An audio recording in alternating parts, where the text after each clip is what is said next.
Every team, every topic, everywhere. This is Believe. This is FunBelt Commissioner Keith Gill, and I listen to the FunBelt podcast. This is the FunBelt podcast, part of the Believe Network. Hosts the Dusty Thibodeau of Warhawk Report, Jeremy Harper of Howlraiser, and Shane Metlin of the Daily News Record. I think it's potentially a very good week for the Sunbelt. But I'm just kind of going off on a random rant. It's just frustrating. Welcome back, everybody, all you Sunbelt fanatics. Welcome back to the show. I know you come to this show because you want hard-hitting information, and I brought the hard hitters tonight. Dusty Thibodeau from the all-new, revamped, reimagined Warhawk Report. Shane Metlin from the Daily News Record.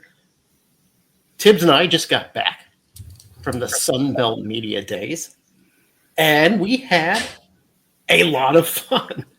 Did we not, Tibbs? Some of us had more fun than others. Yes, I enjoyed myself immensely, Shane Metlin, and I really needed you at my side. I don't even know how to respond to that. I need a wingman. At least a guy that said you've had enough, Jeremy. Does your wife know you were looking for a wingman in New Orleans? No. She's hoping I was getting a wingman. I mean somebody to keep me out of jail or prevent me from getting into a fist fight, or at the very least saying no to that last Basil Hayden. That would have been nice, Shane. That would have been good. But you weren't there. I just had Tibbs with me, and Tibbs is all business when he's in New Orleans. You know, he goes to bed early. He gets up early. He lines up all the interviews. All those interviews we had put together, that was all Thibodeau right there. Thibodeau, congratulations. Great job. Thank you. They gave me a special commemorative helmet in honor of it. Fine. I have yours as well, Jeremy. Yeah, you do. Was this a result of, I believe, Jeremy complained about the lack of swag last year? I bitched and complained, and I don't feel like they heard me correctly, though. I don't want a mini helmet. Okay? I want useful items, backpacks, vests, thumb drives, coffee cups, tchotchkes. What am I going to do with this helmet, Tibbs? I don't know, because it's sitting over here on my shelf with mine. I can't put it in my house. There's no place in my house I can put that. So I did see that the better half of the Daily News Record, Katie Harper, yes, took to the X to showcase where her cat was donning the helmet, and it was not happy that it was donning said helmet. She mentioned her cat when we met in New Orleans because we kind of made fun of Shane for his dog routinely interrupting the podcast. And she said, well, I have a cat. And that cat could very well interrupt the podcast. And we said, we'd much rather have the cat interrupt the podcast. So there she is showing off pictures. Okay, let's talk a little. First of all, we have a guest today. Somebody I interviewed this morning. And we might not ever have him on the show again, Tibbs. What did you do? What did you do to our guest, Jeremy? For weeks, we've been hounding Phil Steele, the publisher of the great Phil Steele College Football Magazine. Come on to the show. Let's talk a little bit of Sunbelt. What time can you come on? He wanted to come on last week when we were at Sunbelt Media Days. I said, I can't do that. He said, can you do it next week? I said, yes. He goes, what time? I said, I don't know. How's 10:30 sound? 10:30 sounds great. Friday, he emails me, hey, make sure you send me a link. We're still on for 10:30. I said, absolutely. So last night, I'm in bed. Yeah, I had this big discussion with the wife about finances and stuff. We have this thing going on with finances. So I'm up all night, right, kind of thinking about it. I wake up around 8 o'clock, and I think I need to prep myself for Phil Steele at 10:30. Fall right back to sleep. 9:35, a text goes off. It's Tibbs. Hey, did you see that email from Phil Steele? I was like, what? Oh, shit, I got to get ready for this. Well, I looked down. It's 10:30 Eastern time. They want to talk. I'm running around. It's Phil Steele. He's giving me these curt texts. Will you send me the link? Send it to this email address. Can you at least put it in the DMs? And I'm like, I can't even see. I just got up. I put on my glasses. I can't see. I am fumbling around trying to set up the link. I set it up I finally get to him. He's got 20 minutes to talk to me. And Phil Steele, he's cool as a cucumber. He knows his shit. But I get the feeling he was a little pissed off. So we'll see. I don't know. We got the interview in the can. I'm sure he'll come back. I'm sure he'll forget that. But let me tell you, Tibbs, this is the second time I've done this to Phil Steele. This is the second time I got confused about the time zones, and he had to email me or text me to tell me where the hell are you. And that's why I'm glad that we get to share our love for Jeremy with someone else outside. Hey, well, where were you, man? Where was Shane, man? I had this great interview lined up with Phil Steele. I thought it was going to be at 11:30 Eastern because you said 10:30. I did. I was like, oh, I got Eastern time mixed up. And he goes, yeah, I'm based out of Cleveland, Ohio. I'm like, yeah. I kind of forgot about that. In the meantime, I'm trying to come up with some questions in my head and get it put together. I think it turned out to be a good interview. Here's the thing about Phil Steele, Tibbs, that when you interview Phil Steele, he already knows everything, right? So you say all you have to do is say, what do you think about the Sunbelt West? And bam, bam, bam, bam. He just has a great answer. And then you say, well, what do you think about the Sunbelt East? Bam, bam, bam, bam. Just great answers. So you know what? We had 20 minutes, had a good discussion. It was great. We may never see Phil Steele again. Does that mean that we're no longer buying his magazine either? Are we protesting him? I know. I'll have to buy. I'll even have to buy his digital version. That's how sad I feel about that. But anyway, we'll have that on the show in a little bit. Tibbs, we want to talk a little bit about Sunbelt Media Days. I thought we had, but sure. Let's do it again. Wouldn't it be polite to bring Shane aboard? Well, all right, let's say this. It's been a week.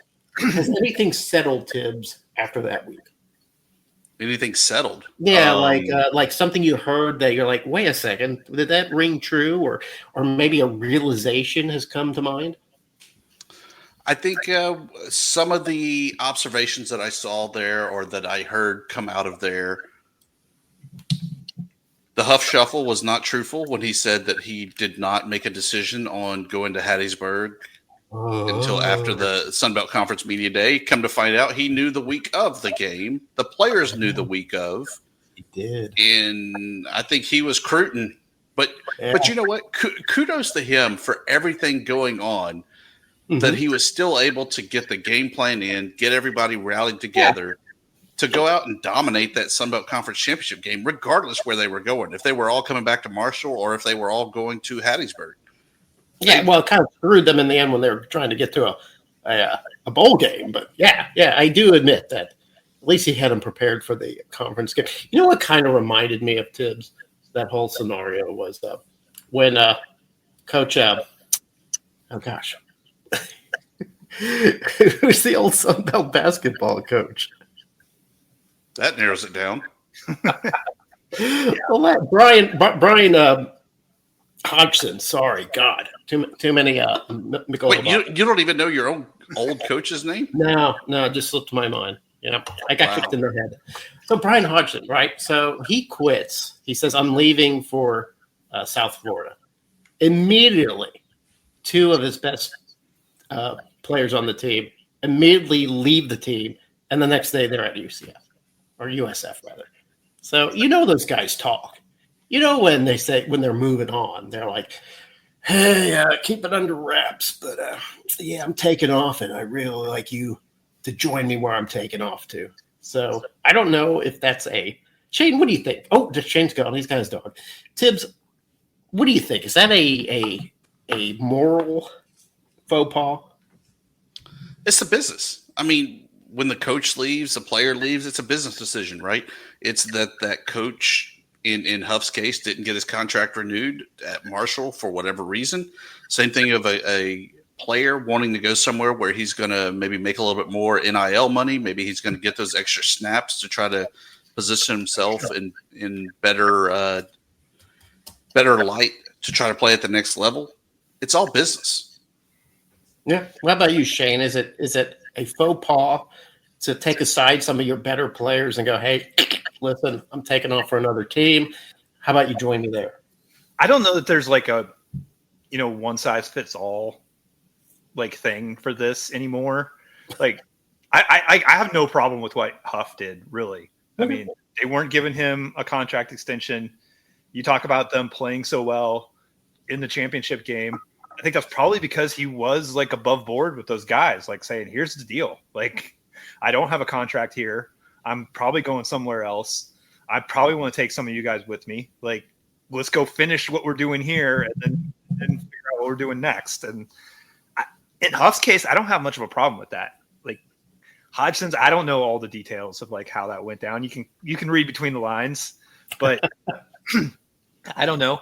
You don't want to be recruiting or have one foot out the door necessarily most of the time when you still got a job to do where you're at. But there's obviously going to be interviews and things like that happening. And I think at this point in time, like, you just got to be pretty honest with your players. Like, if you want to have any respect from them, or if you want any of them to go with you next time. Yeah. I think you and Tibbs are both right. It's a business, and in business, if I leave an ad agency and I walk on over to the art director and say, hey, listen, I'm leaving. Hey, how about you and I start this new ad agency together? That's going to happen. So it's all business. So, something that Tibbs that kind of stuck with me, I've been thinking about for a while, and I've been doing my FunBelt media or FunBelt review, my preview of 2025. And I'm kind of intrigued by something Coach Butch Jones said. He had said that the true team to beat this year is formerly 1-11 Southern Miss, because that team isn't really Southern Miss anymore. It's the defending champion Marshall Thundering Herd. I think they brought in about 30 guys from the Thundering Herd, including some very important pieces. Tibbs, I'm beginning to sell myself on the fact that maybe Southern Miss is a dark horse to win the Sun Belt West. I wouldn't count him out. I mean, Braylon Braxton's a good quarterback, so yeah, I think that's the first piece that you got to have to build around.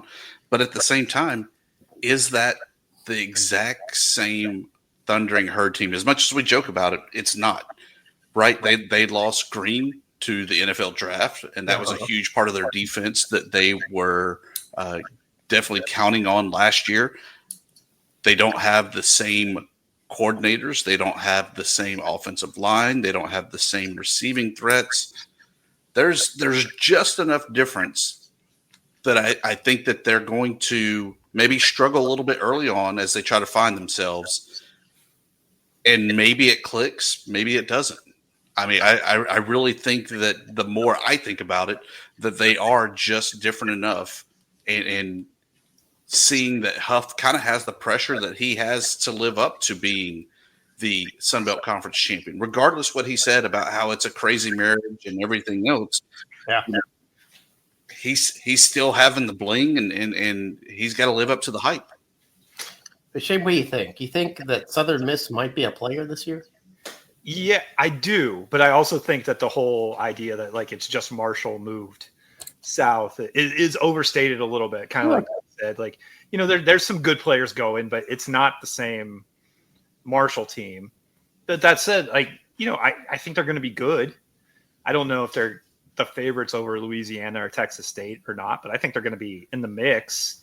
So, they've been waiting for a quarterback like Braylon Braxton down there in Hattiesburg, and, unconventional way to wind up with him, but they got one now.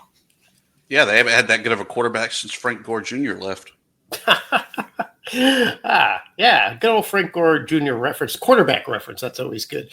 So, Tips, also something that kind of stuck with me for the last week was there was a lot of talk that maybe Ricky Ronnie from Old Dominion might be in trouble. He's there. He's been there for 6 years now.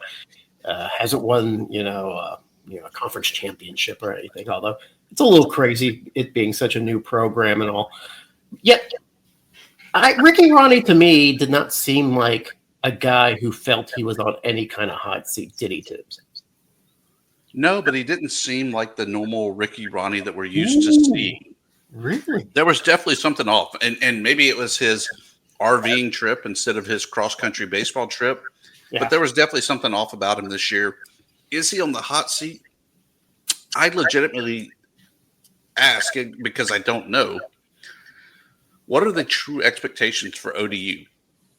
Because on the outside looking in, as a ULM guy that is coming in off of a 5-7 season, if I could consistently be even 6-7 consistently, where I'm getting that bowl berth year after year after year and keeping the excitement there, eventually, yeah, I think that would get old. But for right now, and knowing that he's only been at the helm of this program for 5 years, 4 years that they've been playing because they skipped the COVID year when he was named head coach, I don't think that he is in any real danger. That you got to give him that extra year or two because things just haven't played out yet for him.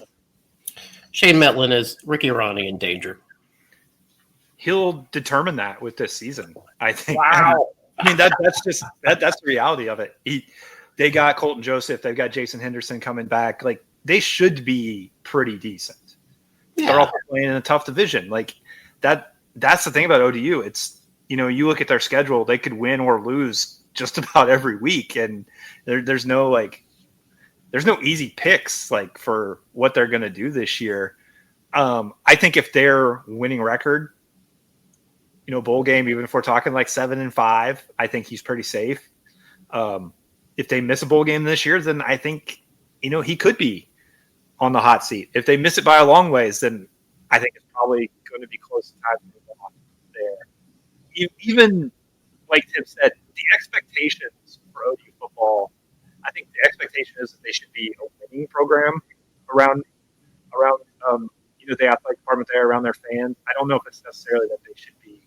It's not like App State where one bad year, which obviously they probably look at it as more than one bad year, but I think it was just one bad year for Sean Clark there. But the expectations are higher at a place like App State than they are at ODU. But it's been a while. I think the COVID year not playing set them back. But, I mean, we're getting to the point where he's had his own guys for a while. He's had time to work the portal. He's had time to kind of establish what he's going to do there. And if it's not a winning season this year, then I do think that's going to be a pretty tough discussion to have for Wood Selig and the people at ODU if it is time to move on. I'll cry if it happens. I know. Who will we talk about? Speaking of Appalachian State, I thought one of the most awkward things that happened, Tibbs, was talking to Dow Loggins. D-Lo, Danger Zone, Dow Loggins, and you informing him that he was the shortest coach in the Sun Belt. I did. But, I mean, he was Why? great. Why did you feel like you had to do that? He might be, after talking with him out in the hallway, he might be one of my favorite coaches. Him and Tony Gibson both just really impressed away from the mic and just kind of when they were just dudes out there talking football. No, they are dudes talking football. I think he's a well-accomplished guy. It was just funny that you kind of took him aside and say, "Hey, did you know you're the shortest Sun Belt coach?" It wasn't that bad. And he kind of got this look on his face like, "What? What do you mean?" I guess that was not what he was expecting. Look, at least I pronounced his name right. I mean, apparently I have been saying Mike Desimo wrong since he was a player and called Clay Helton Todd Helton. So, it's just icing on the cake of great Sunbelt Media Day blunders. All right, let me give you some more background on this, Shane. So, Coach Desimo, by the way, you two have both been giving me shit for like years for mispronouncing this man's name. Okay, it turns out no one knows how to pronounce Mike Desimo's name. So give me a little bit of credit, for at least, understanding and knowing. I don't know how to pronounce his name. But Tibbs, he says, Coach DeJormo, or I forget how you say it. And poor Coach Desimo goes, no, that's not how you pronounce my name. It's Desimo. And it's been that way since for 40 years or however old he is. And and Tibbs just kind of, he shrugs it off. He understands that, these crazy Louisiana names are just hard to pronounce. He kind of made fun of Thibodeau. He says a guy named Thibodeau should be able to understand how to pronounce my name. But when Tibbs called Clay Helton Todd Helton, it just totally wrecked Dusty Thibodeau. I mean, he was just dismayed. How could I possibly make that mistake? Now, I know for a fact that I've called Clay Helton Todd Helton about 1 trillion times. And even Clay Helton acknowledged that, I get called Todd Helton all the time. But Thibodeau was completely crushed by this. Tibbs, I need to understand why you were so crushed. When I go missing, I would look in Eagle Creek for me because I'm sure that the That's right. Gata Mafia is going to come after me or something. You can join all the dead bodies that have also made the mistake of calling Clay Helton Todd Helton. And talking with the Sunbelt godfather of Jay Walker, he said, everywhere in America, it's DeZormo, except for New Iberia, Louisiana, where it's Desimo. Yes. So I somewhat feel a little redeemed, but I did apologize to him again for being an asshole, calling him the wrong name since he was a player. Well, gosh, I'm the one that couldn't pronounce G.J. Kennedy for a long time. I mean, that happens, right? I mean, good gravy. Shane, you're a professional media man. You've done that before, right? Oh, yeah. But I'm wondering if this could subconsciously be Tibbs not being upset at all if he offends someone from the great city of Lafayette so much as it hurts him to have made that mistake and have possibly offended someone from Statesboro who he has no real hard feelings about. Just passive aggressive. It doesn't really matter to Tibbs if he gets it right or wrong when it comes to. I mean, a Sunbelt Conference legend, and I'm just disrespecting. I feel bad. I legitimately felt bad. Well, I think you recovered. I think your reputation for a consummate professional remains intact, Dusty Thibodeau. Dusty Thibodeau, once again, the star of the show. I will say that it seemed like the radio room was a little more full this year. More people doing podcasts, more people doing radio shows. Did you feel that way, Tibbs? If they showed up, yes. There's at least one guy who kind of didn't show up. We won't say who that is, but you can tell that people were a little annoyed by that. So I thought there was a fairly good showing from the East, even though that's such a long travel. I know that's what prevents the power for Shane Metlin from coming. So that was good. So what's next, guys, for football is training camp, right? Or summer camp. It's the end of, is it August 1st? Is it Friday when everybody reports? Warhawks break camp on the 31st. So I assume everyone else is right there around it as well.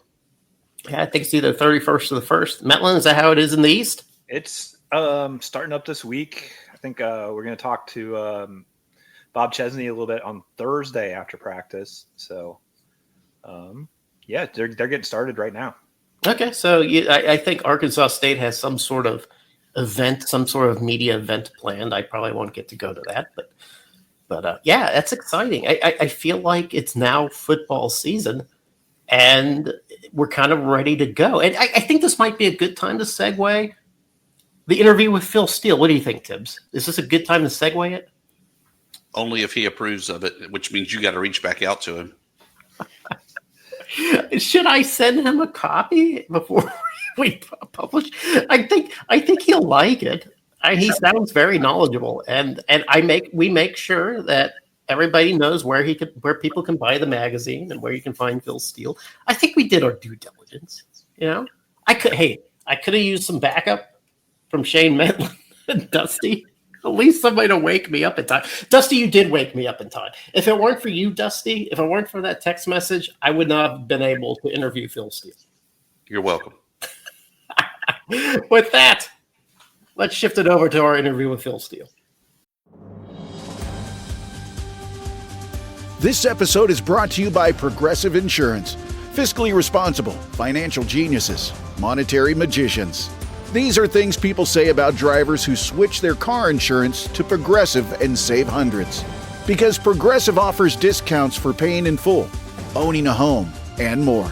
Plus, you can count on their great customer service to help you when you need it, so your dollar goes a long way. Visit Progressive.com to see if you could save on car insurance. Progressive Casualty Insurance Company and Affiliates. Potential savings will vary. Not available in all states or situations.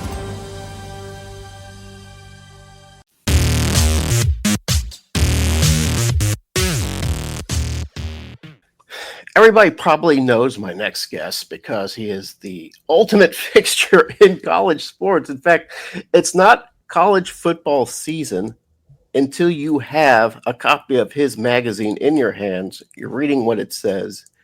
You're learning your team. You're learning your conference. You're learning your opponents. Phil Steele is back on the show. Phil Steele, welcome to the FunBelt podcast.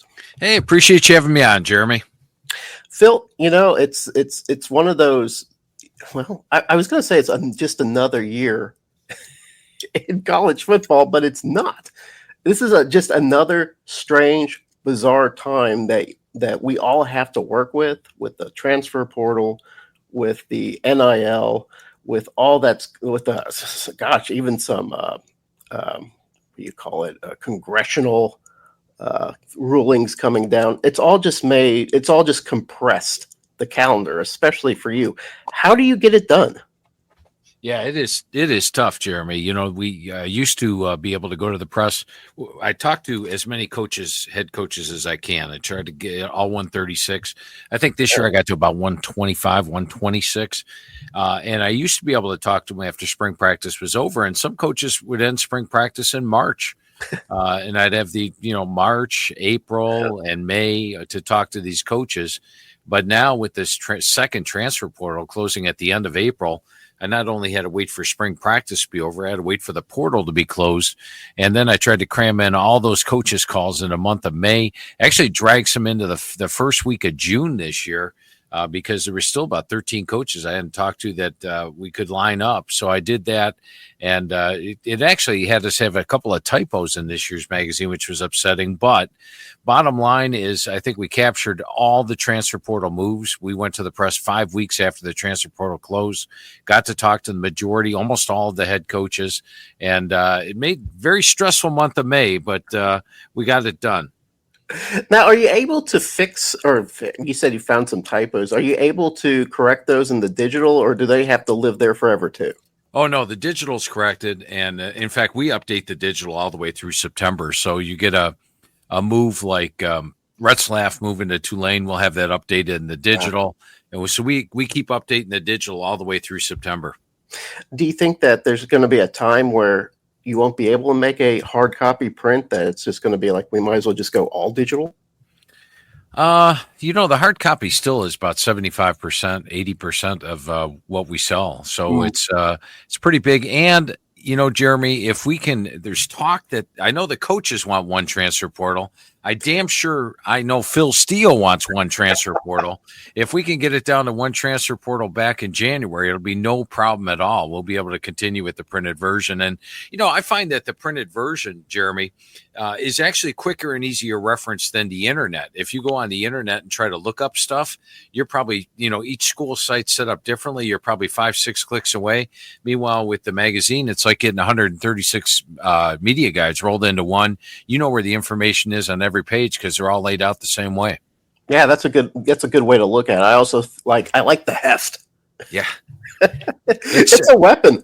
Yeah, and this year we actually added pages. We're up to 360 pages. We had to add some because Delaware and Missouri State came out. And a lot of magazines have a lot of advertising. We've got very little advertising. It's just pretty much information on information. Yeah, that is it's a meaty tome.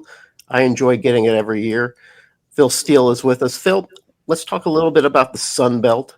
We just got back from the Sun Belt Media Days. And it was everybody feels like, especially in the Sun Belt West, everybody feels like they have a shot at the title. Do you feel like that's right? I do. And you go to ULM. I picked them last in the Sun Belt West. But talking to Coach Vincent, he's pretty optimistic about his squad this year and feels they're going to surprise a lot of folks. So I was sort of hesitant putting them seventh. But, you take a look at Louisiana, probably the most homegrown team in the Sun Belt.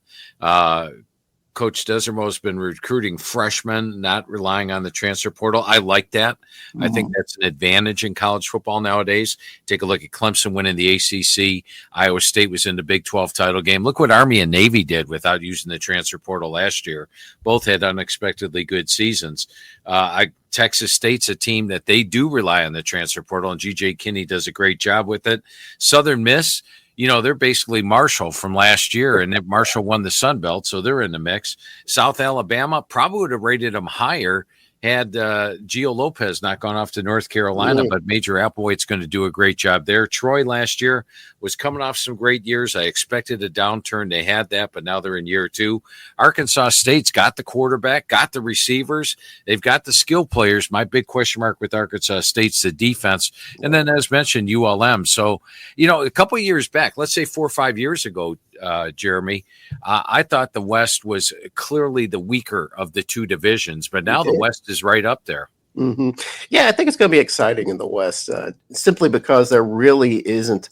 I think the Cajuns are picked to finish first, but I feel like every team is 1A, 1B, 1C, 1D in the Sun Belt West. You don't know who's going to seize that moment. Sun Belt East, kind of different. I think the consensus pick amongst everybody is James Madison. Why is that, Phil? They do a great job recruiting, and Chesney's now in his second year. A lot of times when a first-year head coach comes in and hits the transfer portal hard, they struggle. Let's go look at Arizona State and Colorado. They both had first-year head coaches 2 years ago, brought in a lot of players from the transfer portal. Both had losing seasons. We're at the bottom of the Big 12. Second year with all those guys, they got a lot better. And last year, Arizona State won the Big 12. Colorado was a main contender down the stretch. I think when you look at James Madison, I just like the overall talent that they have. And the schedule sets up pretty well this year as well.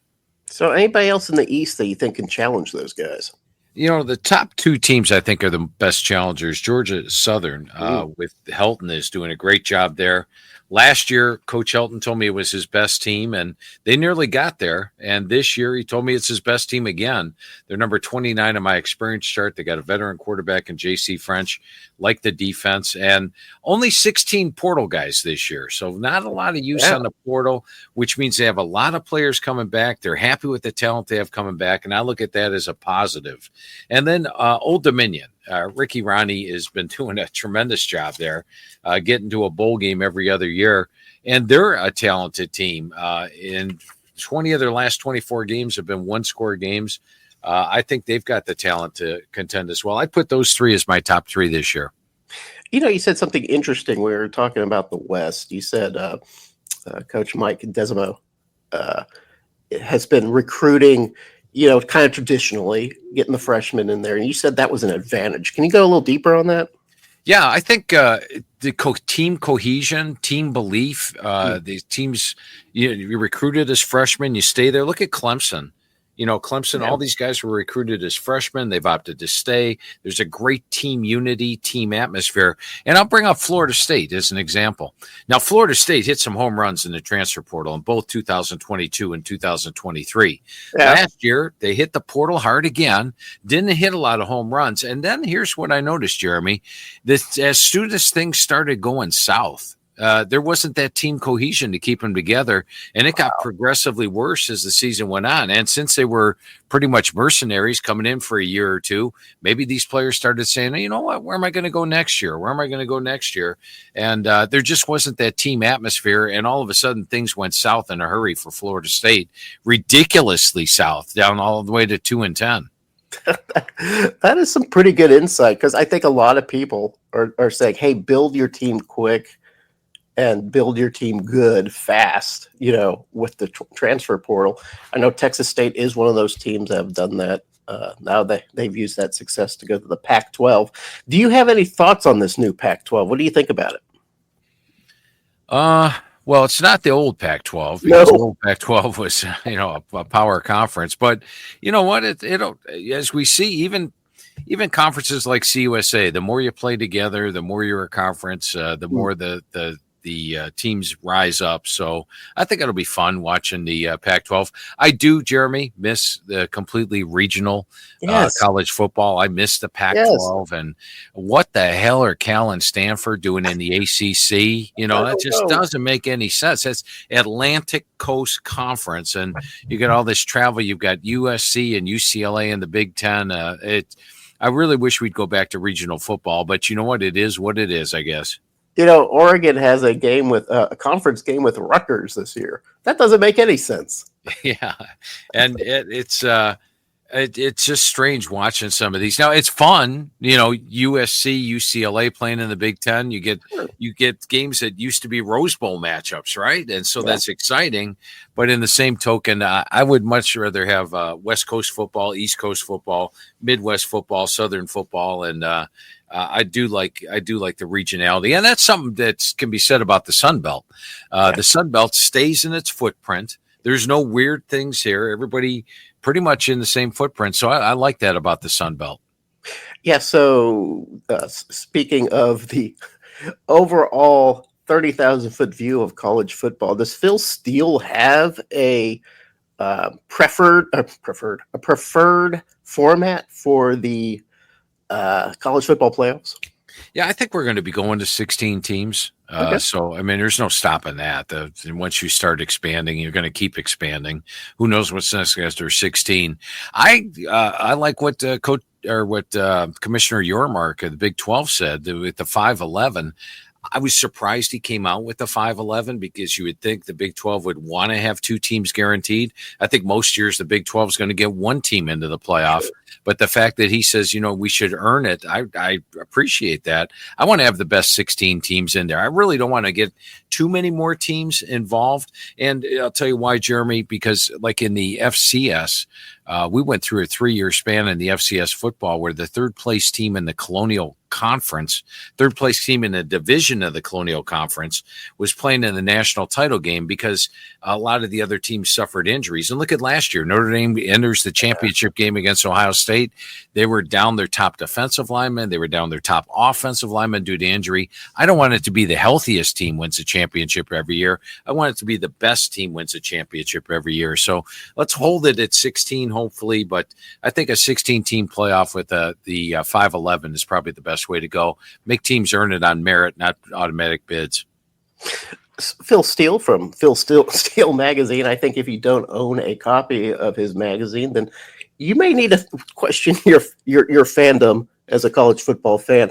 Phil, got a few more minutes before we wrap up. I wanted to ask you if you had seen any players from the Sun Belt that really stood out to you. I know you always put out a all Phil Steele team.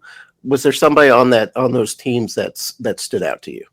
Yeah, definitely. I mean, first of all, you start with Braylon Braxton from Southern Miss. Sounds funny to say that since he just led Marshall to the Sun Belt title last year. But he's an exciting player to watch. And then you got to look at Arkansas State, Corey Rucker. I mean, he is clearly one of the best wide receivers, not only in Sun Belt, but I think on the national scale, and a lot of fun to watch. And then I'm going to keep my eyes on Emmanuel Bush, a defensive tackle for James Madison. I love the guys that are disruptive inside and the interior of the D-line.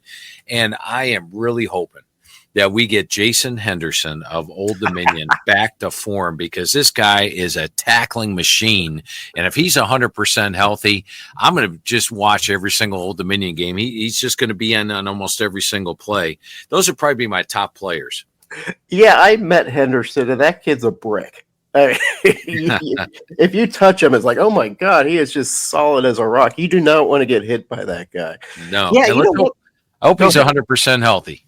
Yeah, well, according to Ricky Ronnie, he is. But you know how coaches are. They're always they'll hide a little something. One thing that a storyline that I noticed while attending Sunbelt Media Days were just how many 6-year seniors there were. Corey Rucker is among those guys that are, 23, 24. They're in the league. They've been playing college football. They started as boys. Now they're men. Do you feel like that gives you a big advantage as a player to have that experience, or are these guys sort of just anomalies? No, I think it is an advantage, and it's going to be going away because the COVID year is going to be completely gone, and that extra year that everybody got. But we've seen it in past years. The extra year seniors have had an impact on some teams, so I think it's a big positive. You're playing sometimes against 17-year-old kids, and it's going to be an advantage if you're 23, 24 years old going against a 17-year-old kid. Now, you and we couldn't go against 17-year-old kids and survive, right? Phil, did you play the game? Well, naturally I played, but not college. Not good enough to play college football. So, that's why I write about it. So what got you into the magazine? Just a huge football fan, and I was putting out a football newsletter, and I would buy like the 30 magazines that were on the newsstand and write down all the information that was in every magazine. And sometimes I couldn't even come up with a starting lineup for some teams because it was just the same information, very little information, and regurgitated. I needed to start compiling this information myself. So I could get the rosters, compile all these stats on every single player, all the latest information, where they rank coming out of high school, height, weight, year, everything. And somebody came up and saw my pages and said, why don't you turn that into a magazine? So I did the first year back in 1995. And what happened is once somebody gets their hands on a copy, since it's got so much more information than everybody else, they need to have it. And you refer to it all season long. So like I said, I feel it's like getting 136 media guides rolled into one, except better because media guides are like 300 pages. And where do you find your information? You're flipping there forever. It's 2 pages. It's got everything you need to know. And it's all in the same spot for every team. And we give you the same amount of coverage on a team like Arkansas State or Delaware that we do on Ohio State or Alabama. Absolutely. Usually the other magazines give you like maybe a third of a column on the smaller teams and 2 full pages on the big teams, but we're different. Phil Steele, I appreciate you coming on the show. I know you have a tight schedule. You got back-to-back interviews going. I appreciate you making FunBelt a priority, and I hope we see you next year. Absolutely, Jeremy. And, real quick for your listeners out there, sure. The magazine's only available at Barnes & Noble and Books A Million. So if you're out driving around, don't waste your gas money. Barnes & Noble, Books A Million, or you can go to philsteele.com. And when you go to philsteele.com and get the magazine, I charge you a shipping charge, but we give you that digital magazine we talked about absolutely free. So Barnes & Noble, Books A Million, or philsteele.com. And Jeremy, always enjoy talking FunBelt football. We do so many radio shows. We're always talking top 10, top 20 teams. I love talking about the Sun Belt. I love people who like talking about the Sun Belt. So thank you again, Phil. I appreciate that. You have a good morning. All right. Thank you, Jeremy. Have a good one. Bye. And that's Phil Steele. See, did he sound aggravated with me? I don't think so. I think at first he was a little terse. He was a little terse at first, but then he warmed up because he likes talking about the Sun Belt. You guys didn't sense any anger, did you? No comments. He'll come back. He'll come back to the show. Where else is he going to talk Sun Belt? He does so many interviews, he will not remember this. He won't remember this. Thank God. We are so low on the totem pole that it will be water beneath the bridge by the time next season happens. Well, I'm glad he came on the show. As usual, well prepared.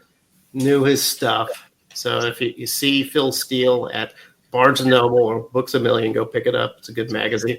Guys, we're at that part of the show. It's the favorite part of the show where Tibbs and Shane Metlin and maybe Jeremy Harper discusses their plugs, promos, or parting shots. And I think I will give it to Shane Metlin to start off. Yeah, I'm just going to give kind of a shout out to a big tradition here in Virginia. I don't know if you guys are familiar. Even some people in Virginia, I think, are not super familiar with this because it's kind of way out there on the eastern shore on this remote little island called Chincoteague. Okay. Is this a Native American name? It is. Okay. It's the roundup and the swimming of the wild ponies that live out there. That's sexy. They keep this herd under control. The volunteer fire department in this little town on the island is also known as the Saltwater Cowboys because they round up these ponies and get them their vet treatment once a year, and they sell off part of this herd to keep it under control. But it's a wild herd of ponies that live out here on an island in the Chesapeake Bay. Just, it's a cool thing. And it happens this time of year that they gather them up. They swim from one little island to another, have the auction, then they swim them back over to the Assateague Island. And it's a cool thing. I'm just going to shout it out because it's happening right now in Virginia here. And it's a awesome tradition. And, you know, if anybody wants to look it up, maybe head out there. Cool, neat little island out kind of in the middle of nowhere in Virginia. And that's just was on my mind today. So I will shout that out as my parting shot. Shane, are you going to buy a horse? Is that what you're kind of leading up to? I'm not going to buy a horse. Okay. All right. Do you do any horseback riding? Not in a long, long time. Okay. All right. So, Tibbs, I know you've done some horseback riding. Not in a long time, but yeah, it's been a while. Because the horse is the main source of transportation in Monroe, Louisiana. So I would just assume you're an accomplished horseman. Sure. I thought it was ducks, but you know. It's only a day's ride to Ruston, which is why they're in the conference now. It's cheap. Yeah, that's correct. Tibbs, do you have a corker of a PP or P, or do you want me to go? I got it. I'm going to give a shout out, a plug, a promo. So ULM, as we know, opens up with St. Francis this year in the Northeast Conference. Not Northeastern, the Northeast Conference. Just the Northeast Conference. The NEC. Okay. Found a great guy. As passionate as we are about the Sun Belt, the guys at NEC Blitz, necblitz.com, they are the Phil Steeles of the NEC with all the great scoop on St. Francis and everyone else in the NEC. They have a podcast. They're out on the interwebs on YouTube, as well as having a great publication that is in the top 100, I think, on Kindle. So necblitz.com, great place for NEC information. Oh, wow. That was a very generous plug. Good work, Tibbs. Yeah, I like that. You know, St. Francis is not a school I'm familiar with. I'm just going to say that right off the bat. And if you get beat by St. Francis, I am going to make eternal fun of you, Dusty Thibodeau. Even if we win, you'll make eternal fun of us. Okay, I guess I have a parting shot. I'm going to quiz you guys. Or poll. I'm going to poll you guys. Which sounds terrible, but I'm going to do it anyway. Shane, are you a bar or a body wash guy? I'm not married to either. I can go with whatever happens to be in the shower. So if you go to the store, though, and you're tasked with buying some sort of soap, what would you pick? Probably body wash. Okay. All right. How about you, Tibbs? Body wash, without a doubt. Okay, so is there a brand that you prefer? It's something at Target, and it smells like coconuts. Okay. Now, let me ask you this. I'm going to ask this to Tibbs because Shane seems to be agnostic on this question. Tibbs, why are you so adamant that you need that big jug of body wash? I got a big body to wash. But you could take the bar of soap and get just as much coverage from it. So there's another reason. There's got to be a reason that you're like, I got to have the jug of body wash. So that when it gets to the end, you hear the good farting sound that makes you giggle in the shower? I think we have been sold a bushel of beans by Big Body Wash. I get this from my family now. They're like, oh, you got to get the body wash. And I was like, well, why? And they're like, well, because, it's cleaner. It's more hygienic. It's soap. it by itself is hygienic and clean. You buy a bar of soap, right? And it either comes in a paper wrapper or a little cardboard box, right? That can be recycled. You buy a jug of body wash. It's this enormous plastic jug that had to be created from the plastic molding machine, pumping toxins into the air. Why are we buying these jugs of body wash? What is the point? Like my sons, they're like, can you get me some soap, Dad? I say, what? You want lava? You want some Dove? You want some Irish Spring? No, I need some fancy ass shit in a giant jug that I don't need, that when I pack becomes a huge thing inside my suitcase, probably is going to spill all over my shit. Bar soap doesn't do that. Bar soap lives by itself, doesn't harm anybody. Here's what I'm saying, for the love of God, please, America, please, just pull yourself away from the grasp of big body wash. Start buying bars of soap again. Do everyone a favor, including the environment.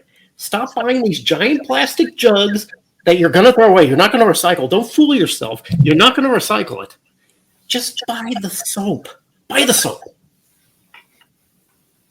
For the record, Jeremy, I do recycle, and I work for a company that makes plastics. So please, by all means, buy the biggest jug that you possibly Wait a second. No.